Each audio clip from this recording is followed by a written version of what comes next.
तो दोस्तों आज हम फिर से आपके लिए लेकर आए हैं देश दुनिया की सभी ताजा बड़ी खबरें। फटाफट एक एक कर विस्तार से आज आपको बताएंगे, तो वीडियो को अंत तक जरूर देखें। दोस्तों पहली खबर में आपको बता दें कि चीन में नहीं रुक रहा मुसलमानों पर अत्याचार, मस्जिद तोड़ने पहुंची चीन की पुलिस, मुसलमानों ने किया विरोध, पूरी दुनिया में वीडियो वायरल। वहीं आपको बताएंगे दोस्तों कि 1 जून को मोदी सरकार के खिलाफ देश भर में संयुक्त किसान मोर्चा करेगा प्रदर्शन, राकेश टिकैत ने किया ऐलान। वहीं आपको बताएंगे दोस्तों कि कर्नाटक में सरकार बनने के बाद मुसलमानों के समर्थन में कांग्रेस ने किया दूसरा बड़ा ऐलान, हिजाब से बैन हटाने का किया ऐलान। वहीं आपको बताएंगे दोस्तों कि तालिबान और ईरान के बीच हो सकता है युद्ध, तालिबान कर सकता है ईरान पर कब्जा, तालिबान कमांडर ने किया ऐलान। वहीं आपको बताएंगे दोस्तों कि बीजेपी सांसद की गिरफ्तारी न होने पर अब गंगा में मेडल विसर्जित करेंगे पहलवान, मोदी अमित शाह के फूले हाथ पांव। वहीं आपको बताएंगे दोस्तों कि बंगाल में विश्व हिंदू परिषद की रैली में लहराई गई थी तलवारें और लाठियां, एनआईए ने दर्ज की 6 एफआईआर। तो दोस्तों सभी खबरों को आपको एक एक कर बताने वाले हैं। वीडियो को लाइक कर चैनल को सब्सक्राइब कर दें और हमें कमेंट करके बताएं कि आपके जिले किस राज्य से हमारी खबरों को देख रहे हैं। इसी बीच पर तो दोस्तों अगली खबर की ओर, तो चीन में नहीं रुक रहा मुसलमानों पर अत्याचार, मस्जिद तोड़ने पहुंची पुलिस। जी दोस्तों आपको बता दें ये बड़ी खबर सामने निकल कर आई दोस्तों कि चीन में मुसलमानों पर अत्याचार अभी भी नहीं रुक रहा है। दरअसल आपको बता दें कि चीन के दक्षिण पश्चिमी क्षेत्र में स्थित मुस्लिम बहुल इलाके में शनिवार को स्थानीय जनता और पुलिस के बीच भिड़ंत हो गई। इसके पीछे की वजह यह थी कि स्थानीय पुलिस इलाके में मौजूद सदियों पुरानी मस्जिद को तोड़ने के लिए पहुंची थी। इसका मुसलमानों ने विरोध किया। इसी को रोकने के लिए स्थानीय लोगों और पुलिस के बीच भिड़ंत हो गई। चीन में स्थानीय सरकार धार्मिक प्रथाओं पर नियंत्रण करना चाहती है। इसमें चीनी कम्युनिस्ट पार्टी लगातार ऐसी कोशिश करती रहती है जिसमें खासकर वहां रहने वाले मुस्लिम लोगों को नुकसान पहुंच सके। दरअसल आपको बता दें कि इससे पहले भी उइगर मुसलमानों को लगातार डिटेंशन सेंटर में डालकर उनको नास्तिक बनाया जा रहा था और उन्हें इस्लाम के द्वारा ख़त्म किया जा रहा था। तो ये बड़ी अपडेट आई दोस्तों कि चीन में अब सरकार मस्जिद तोड़ने पर आ गई है। इसी बीच पर तो दोस्तों अगली खबर की ओर, तो कर्नाटक में सरकार बनने के 1 महीने बाद कर्नाटक में कांग्रेस ने मुसलमानों के पक्ष में लिया एक और फैसला।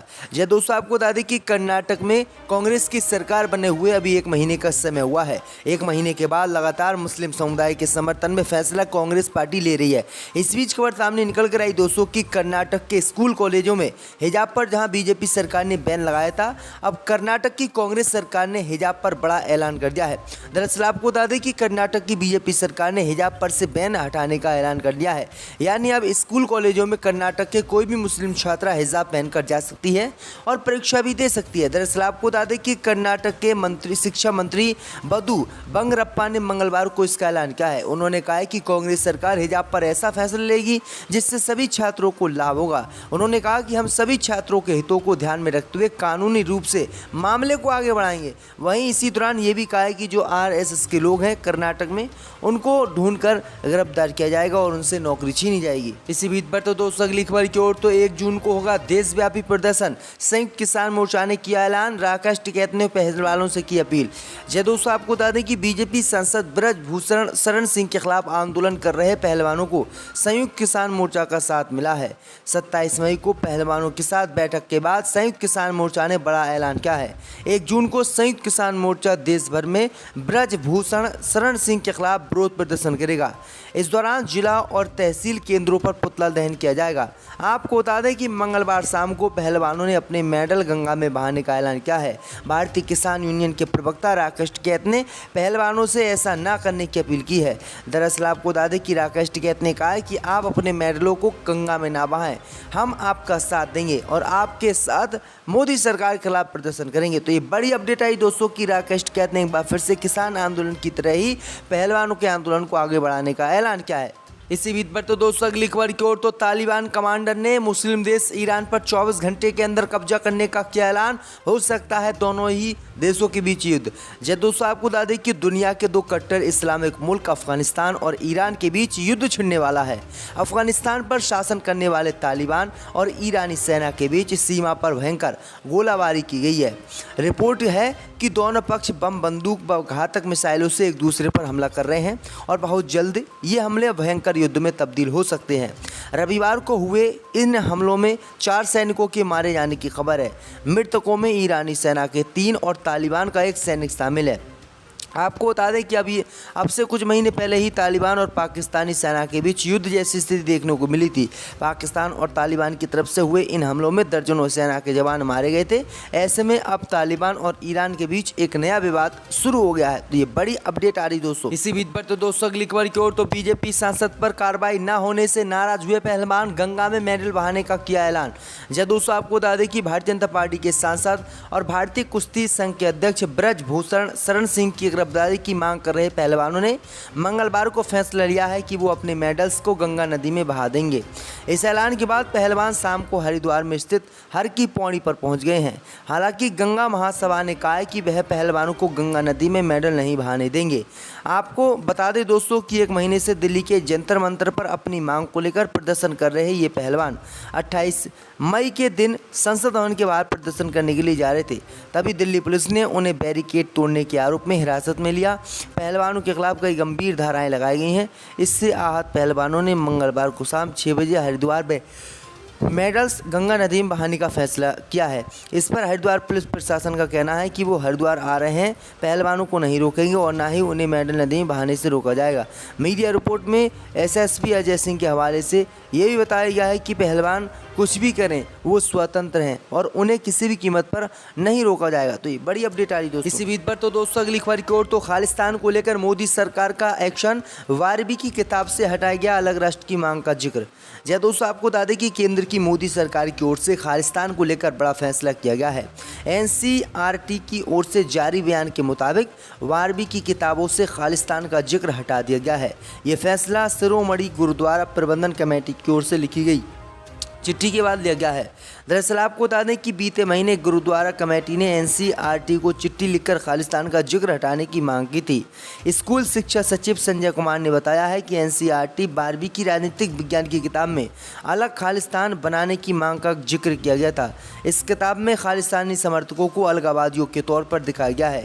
इस चैप्टर की एक लाइन लेकिन इसकी व्याख्या एक अलग सिख राष्ट्र की दलील के रूप में की जा सकती थी, तो इसको हटा दिया गया है। यानी अब कोई भी व्यक्ति अलग राष्ट्र की मांग नहीं करेगा, क्योंकि बच्चे स्कूल में एनसीईआरटी की किताब खालिस्तान के रूप में पढ़ने के बाद ही इस तरह की मांग करते थे और उनके ख्याल में इस तरह के बयान और इस तरह की सोच आती थी। इसी बीच पर तो दोस्तों अगली खबर की ओर, तो बंगाल में विश्व हिंदू परिषद की रैली में लहराई गई थी तलवारें और लाठियां। एनआईए ने दर्ज की 6 एफआईआर हैं। जय दोस्तों आपको बता दें कि पश्चिम बंगाल के हावड़ा में रामनवमी के दिन गत 30 मार्च को विश्व हिंदू परिषद की ओर से शोभा यात्रा और जुलूस निकाला गया था। इस यात्रा के दौरान कई ग्रुपों में हिंसक झड़पें भी हुई थी। रामनवमी के जुलूसों के दौरान पश्चिम बंगाल के अलग अलग जिलों के थाना अंतर्गत कई जगहों पर हिंसा और झड़पें हुई थी। इसमें बड़ी संख्या में लोग घायल भी हुए थे। कलकत्ता हाई कोर्ट के आदेश के बाद से इन सभी मामलों की जांच राष्ट्रीय एजेंसी यानी एनआईए कर रही थी। इसमें अब कुल 6 एफआईआर दर्ज की गई हैं। एनआईए ने जांच पड़ताल में पाया है कि रामनवमी जुलूस में भाग लेने वाले लोगों के हाथों में तलवारें, लाठियां और अन्य हथियार देखे गए थे, जिसके बाद अब इन लोगों के खिलाफ कार्रवाई की गई है और इन पर अब मुकदमा दर्ज किया गया है मुल्क में। लेकिन कोई बलवा फसाद नहीं हुआ, कोई नाइंसाफ़ी नहीं की गई। इंसाफ किया उन्होंने। वहाँ जहांगीर का उनका इंसाफ मशहूर है सब। कांग्रेस पार्टी ने आजम खान साहब को लेकर एक बयान दिया था अभी हाल ही में। उन्होंने कहा था कि अगर आजम खान की पत्नी तंजीम फातिमा जी कांग्रेस पार्टी को ज्वाइन कर लें तो 1 महीने के अंदर अंदर हम जो है आजम खान साहब को जेल से बाहर निकाल देंगे। ये अमरोहा के संजय सिंह हैं, कांग्रेस पार्टी के नेता। तो इससे जाहिर हो रहा कि आजम खान के साथ बदले की भावना से काम किया जा रहा है। इन अल्फाज से या ये जो ऑफ़र आया है, इसका मतलब तो ये है कि इस वक्त जानबूझकर इंटेंशनली या और प्रैक्टिकली ये उनके साथ जो कुछ किया जा रहा है जानबूझकर किया जा रहा है। हाँ, आजम खान के लिए अब पार्टी क्या एक्शन लेगी चुनाव से पहले? भाई अखिलेश यादव और सारी पार्टी उनके साथ है। बेल भी मिल गई है उनके बेटे को, अब्दुल्ला आजम खान को, लेकिन अभी तक 3 हफ्ते का समय भी दिया था कोर्ट ने। क्योंकि कोर्ट का मामला है, हम कोर्ट में के मामले में आवाज़ तो उठा सकते हैं, लेकिन फैसला उनके हाथ में है। ये इन्होंने बहुत तरकीब से ये काम किया है कि सारा उनकी सारी यानी मुकदमात और ये कोर्ट के ज़रिए से यानी जुडिशरी में कर दिए।